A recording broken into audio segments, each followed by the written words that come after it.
Guys, like, comment, subscribe, share the video, especially if you love college football as much as I do. I'm going to take a break from the ACC and all the other conferences. I'm going to talk about the Big 12 today. I'm going to start with Colorado. They've recently been added back to the Big 12. As the title says, I think they'll go 10-2. I expect them to make a huge jump compared to what they did last year. And really, they weren't really a terrible team. What really hurt them were the lines of scrimmage. I mean, not because they didn't play hard, not because they weren't well coached, but the lines of scrimmage, size matters in football. And they really did not have that this past year. I'm not saying that's the only reason why they struggled, but it was a big part of it, It was Deion Sanders' first year. A lot of things just didn't work out. They played teams like Oregon, USC, who were better than Colorado anyway. Utah, Arizona, you name it, And it was his first year, so a lot of things probably wouldn't have worked out anyway. And that's kind of what you expected. As you all know, last year I had them going 5-7 at best. So 4-8 versus 5-7, not much of a difference. As you all know, they hit the transfer portal really hard. They went and got some big boys up front, big offensive, defensive linemen, each about 300 pounds or more apiece. That's really going to help Shedeur Sanders. That's going to help Colorado secondary and linebacking core to make more plays and get other teams off the field against them to help Shedeur Sanders in the running game. Speaking of running game, Colorado also did not have a running game this past year. Again, the offensive line was kind of undersized. They didn't block very well. It was a combination of things. I expect them to do a lot better in those games. And again, 10-2 might be a little generous because I can see where they can lose more games. But let's go through this schedule, shall we? They start off against North Dakota State. Again, I don't think Colorado's some kind of powerhouse, but again, I believe they're going to make a big stride in the right direction. They're going to do a lot better. And when you're able to have some beef and some size at the line of scrimmage, that really helps you regardless of how hard you play. So I think they'll overmatch North Dakota State. They should win this game at home, 48-17. Back-to-back road games on Nebraska. Last year they blew out Nebraska, kind of pulled away. Nebraska, as we all know, went 5-7. They struggled. They did end up winning more games later on, but they didn't make a bowl. They weren't very good either. Nebraska is a team that I think is going to be a lot better with Dylan Raiola at quarterback. Any quarterback is better than what they had this past year. Okay? The Georgia Tech transfer, Jeff Sims, whatever his name was, he was a turnover machine. Raiola's young, so I think that will not help Nebraska in some ways, but more ways. Again, you have a young quarterback with optimism, probably feels good about himself, probably has a great relationship with all the players. And again, Nebraska really wasn't terrible last year, but still not very good. But I also think a program is getting better. This game is at Nebraska. We already know that Matt Rhule and Deion Sanders kind of said some things about each other last year. Those feelings, those hard feelings are probably still there. Shedeur Sanders has already spoken publicly and said that he don't like Matt Rhule because of how he acted before the game. Colorado will also be improved, but I believe Nebraska will also be improved. This could be a loss for Colorado. It's at Nebraska, but I have Colorado escaping 31-27. Again, Nebraska's not a pushover. They're a tough team. They lost a lot of close games last year. This will be another one. Then they go to Colorado State, another rivalry game, again, that they had problems with last year. I know it's at Colorado State. Last year, they overcame an overtime thriller. They had to come from behind to win this game. This should not be that close. I got Colorado taking care of business, 45-13. Then they're on the road at Baylor. They're back home against Baylor, Baylor has been terrible the last few years, most notably last year. I don't think they'll be very good again this year, but again, Colorado is not a complete program yet. This is a potential trap game, but I think they come back home and take care of business. They're 4-0 for the first time in forever. And they win. And then they go on the road at UCF. This is a game that I think they could lose because, again, UCF does have good players. They have good talent. But defensively, they've never been good. Gus Malzahn, clearly a better coach than what they had before him lately.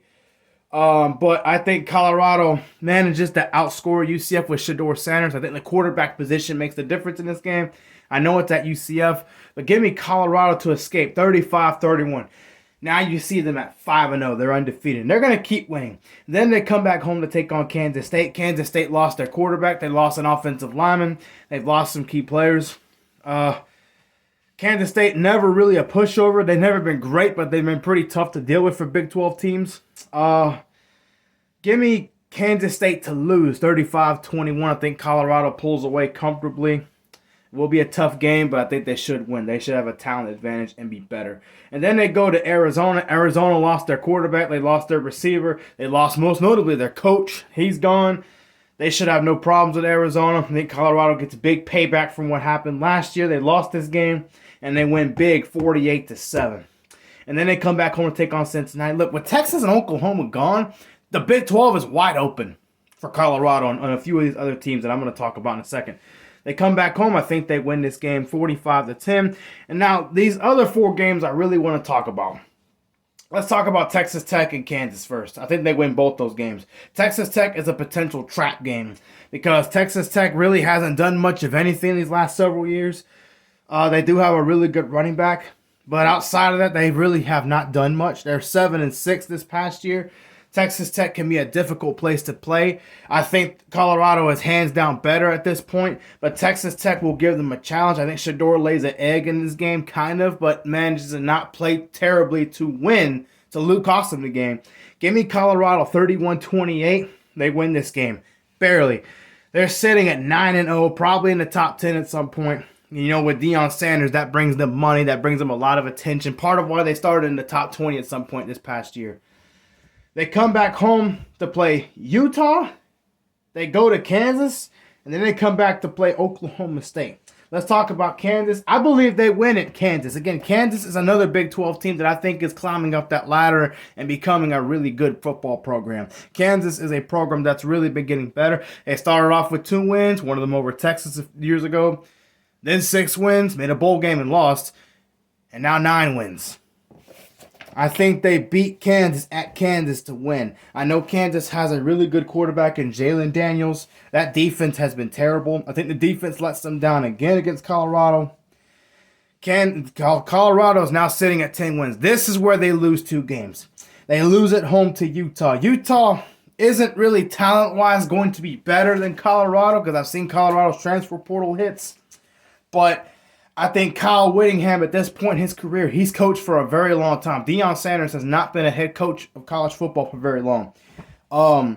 As much as better I think Colorado will be than last year, and the home advantage Colorado's going to have in this game, Utah and Cameron Rising, the veteran team, is going to find a way to win this game 45-42, hit a game-winning field goal to upset Colorado and put themselves in the Big 12 championship game.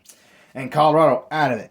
Oklahoma State. Again, Colorado is more talented than Oklahoma State, but Mike Gundy, another great coach. In my opinion, he's a great coach. Has coached forever. Has done it all in his career. You know, he's won a lot of games. He's had 10 win seasons. He's won New Year's Six bowl games. He's had nothing but winning seasons every year since his first year. He's been at Oklahoma State forever. It's his college. It's his house, basically. I know Colorado's at home, but I trust Mike Gundy to outcoach Deion Sanders or any other coach that's not elite right now. I don't think Colorado's going to be elite this year. I think they'll be really good and be better. But Oklahoma State brings back basically their whole team. And I know their defense didn't look good last year, but I think it was a really good defensive coordinator hire. And Nardo, whatever his name is, that's my team. I should be able to say the name. But Oklahoma State beats Colorado for a chance to play in the Big 12 championship game. I know it's at Colorado, but I trust Cameron Rising and Utah's defense more than I do Shedeur Sanders and Colorado's defense. Again, Shedeur played great.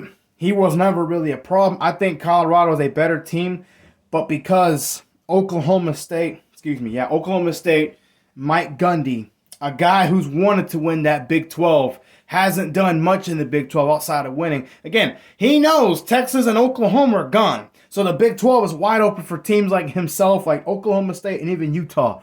So give me Oklahoma State to win 35-28 in overtime. I think this game will go to overtime. Oklahoma State has to come back and win this game. They tie it, go in overtime, they score first, extra point. Shedeur Sanders throws an interception or they get stopped on downs.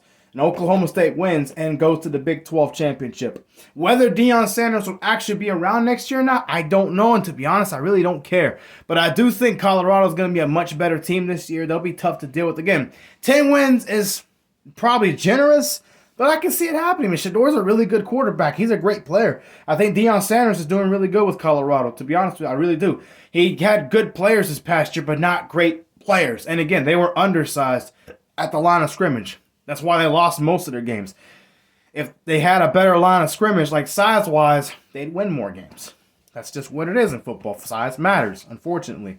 So again, 10-2 at best for Colorado. At worst, they could lose at Nebraska.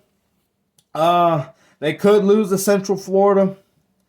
They could lose Texas Tech. They could lose Kansas. And even then, I mean, I think at worst they win 6 or 7, 8 games. At best, 9 or 10 games. And I'm going to go with 10-2. Deion Sanders has always been a winner. He's always wanted to win.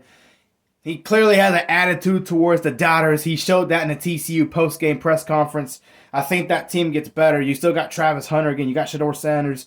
Colorado had some good players anyway. They just needed more at that line of scrimmage to be bigger up front to play with everybody. And I think they're coming. They're going to do a lot better. I just don't think they make the Big 12 championship because I think teams like Utah and Oklahoma State, unfortunately, they have much more head coaching experience to outcoach Deion Sanders and the rest of that team. But again, Colorado goes 10-2. They have a really good year. But yeah, that's pretty much it.